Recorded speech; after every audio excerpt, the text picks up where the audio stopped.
So the 2022 season is not long until it starts. So before the new 2022 season mostly starts, and I say that because Blackpool Pleasure Beach has already opened. Let's see what new rides and attractions are opening for 2022. And so if you want to find out what the number one new ride or attraction opening in 2022 is, then watch the video until the end. Although I am sorry to disappoint you, but we are not getting a clone of Blue Flyer from Europa Park this season, even though it's literally shown on screen with the spinning cars. We are not getting a Mack Extreme spinning coaster this year, so I'm sorry if I misled you and disappointed you thinking that we're getting a Mack Extreme spinning coaster this year.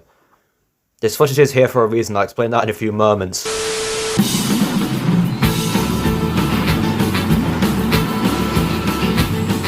So at number 5 we have High Striker at Thorpe Park, and if you know what High Striker is, I know what you're thinking. How can you class this as a new ride? Well, it's kind of going to be a completely new experience, well, sort of. I mean, I know it's still going to be like a kiddie drop tower, frog hopper type ride, but it's still going to be very interesting to see. But if you don't know what I'm talking about, basically a few weeks ago Thorpe Park announced that they were relocating Lumber Jump, which was their frog hopper ride in the Old Town area, to Amity Cove, and it will be renamed to High Striker, and they're going to give it a carnival theme. And the reason they're doing this is because in that area Project Exodus is being planned to be built. So out of the 3 rides in that area, Lumber Jump, Timber Tugboat and Rocky Express, they've relocated Lumber Jump to another area in Amity Cove next to Storm Surge, even though everyone were hoping that they would build it next to Tidal Wave. They've relocated Lumber Jump to Amity Cove, Timber Tugboat's being relocated to Chessington later this season, and Rocky Express is just being completely demolished. I know, it's so sad. Let's have a moment of silence for Rocky Express. But High Striker looks to be a very interesting new addition for this season, even though it's not exactly new, but they say it's going to have like a glow up. So I imagine they're going to put some new like special effects to the ride, like lighting and whatnot. That's going to be interesting to see. So yeah, High Striker at Thorpe Park is number 5, and now on to number 4.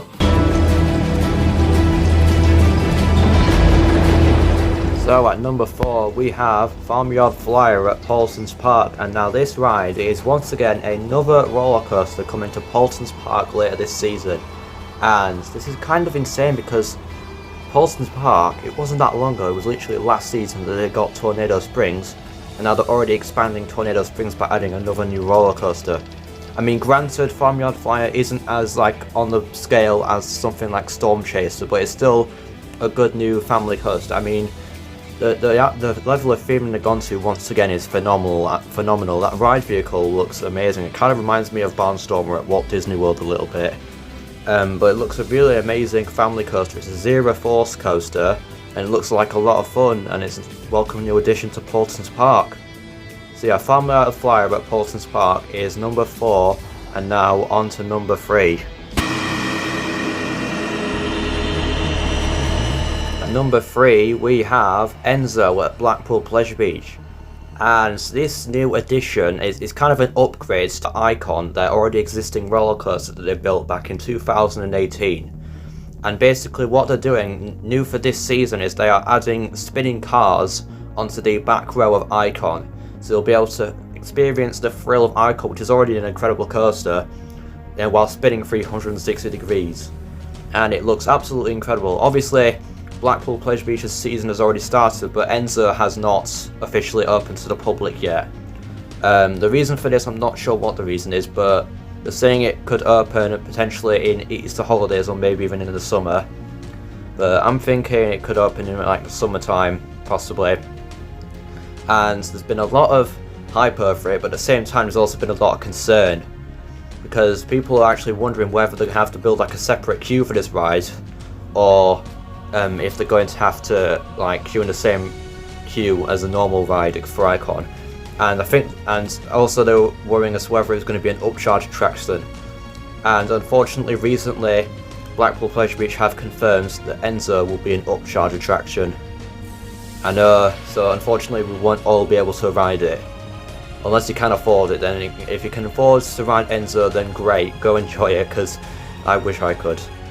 But it looks like an incredible addition, although I am still... Now, the reason I have put this at number 3 and not number 2 is because obviously it's going to be an upcharge attraction, which isn't exactly the best thing. And also they've confirmed it's going to be the new hybrid train seats that Mack Rides have developed, where it only seats 2 passengers, meaning that the capacity is going to be quite low for Enzo. And whether it's going to be on all 3 trains or just one train, I don't know. I think this is going to be on all 3 trains. Let's hope that it's going to be on all 3 trains and not just one, because I'm pretty sure the new coaster that's opened up in Dreamworld in Australia, Steel Taipan, that has the hybrid train spinning car, and I'm pretty sure that only has one train with a spinning car on it. So let's hope they build it with all 3 trains for Icon, and it looks like an incredible addition. I mean, obviously, if it went upcharge and it was like the spinning cars that they use on the traditional Mack Extreme spinning coasters, where it uses 4 passengers per car, then it would be a lot better. But obviously it's not about that, it's about the experience, and by the sounds of it, the experience of Enzo is going to be phenomenal. So yes, Enzo at Blackpool Pleasure Beach is number 3, and now on to number 2. So at number 2 we have the reimagined Valhalla, also at Blackpool Pleasure Beach, and this just looks to be fantastic, absolutely incredible what they're doing. Basically, in 2019, Blackpool Pleasure Beach announced that their already existing water/dark ride Valhalla, which was already a critically acclaimed ride by many enthusiasts. A lot of people say it's the best water ride in the world. They announced that Valhalla will be closed for the entire 2020 season to be reimagined and refurbished, both to meet it with new safety standards, because it's quite 20 years old, obviously safety standards have changed since then, and also to make it a lot more immersive, and I mean a lot more immersive. And I never went on Valhalla, but by the sounds of it, it's quite immersive already when it was operating. But by the sounds of it, they've spent a lot of time and effort making it ultra immersive. In fact, they've spent so much time on it, but that they even said it was going to be delayed until 2022. So it didn't open in 2021, which is why it's on this list. So they must have spent a lot. It better all be worth it by the time it opens. I mean, by the sounds of it, it's going to be as well. They've obviously been releasing a lot of teasers on social media of Valhalla, the reimagined Valhalla, and it looks incredible. I honestly can't wait for Valhalla to open. And the great thing is, obviously, if I go to Blackpool Pleasure Beach this season, this will be my first impression of Valhalla. I never really went on it when it operated in 2019 and before then.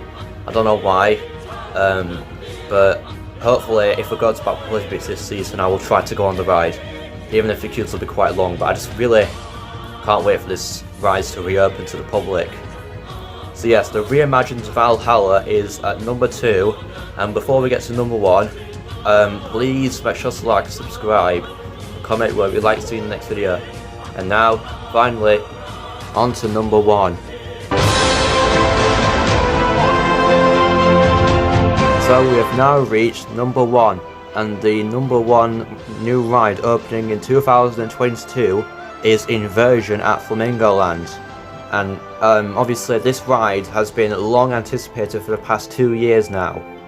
Basically, if you don't know what I'm talking about, basically in 2019, Flamingoland began constructing a new Intamin multi-inversion coaster, specifically the 10 inversion coaster revision B model, where it's basically, it's a similar layout to Colossus at Thorpe Park, except this ride is literally 5 times better.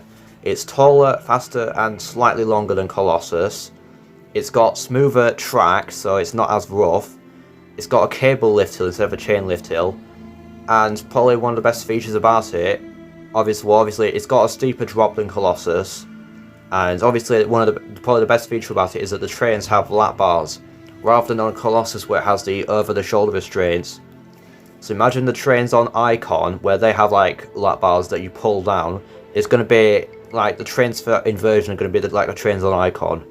It's going to be absolutely incredible. And a lot of people these past couple of years have doubted when it will ever open, but recently there's been a lot of construction work on the ride where they've pretty much resumed repainting the entire ride, because in the plan application they submitted, they were going to repaint it from its original colour scheme of red track and yellow supports to the new colour scheme of silver track and black supports. And they've been doing that a lot recently, and the ride's colour scheme is almost finished. That's how determined they are to get this ride open this season, because the past 2 years they've just lost a lot of time. It was originally supposed to open in 2020, but because of COVID and the lockdowns and all the things like that, couldn't open it in 2020, so they opened it in 2000. They were originally scheduling for it to open in 2021, but because of the financial issues they had in the aftermath of the COVID lockdowns, it got delayed until 2022. But now finally it looks to be opening in 2022, and I cannot wait to ride it. Hopefully if we go to Flamingo Land later this year. So yeah, I want to thank you all very much for watching this video, and if you enjoyed it then please make sure to like, subscribe, and comment if you'd like to see in the next video. Bye!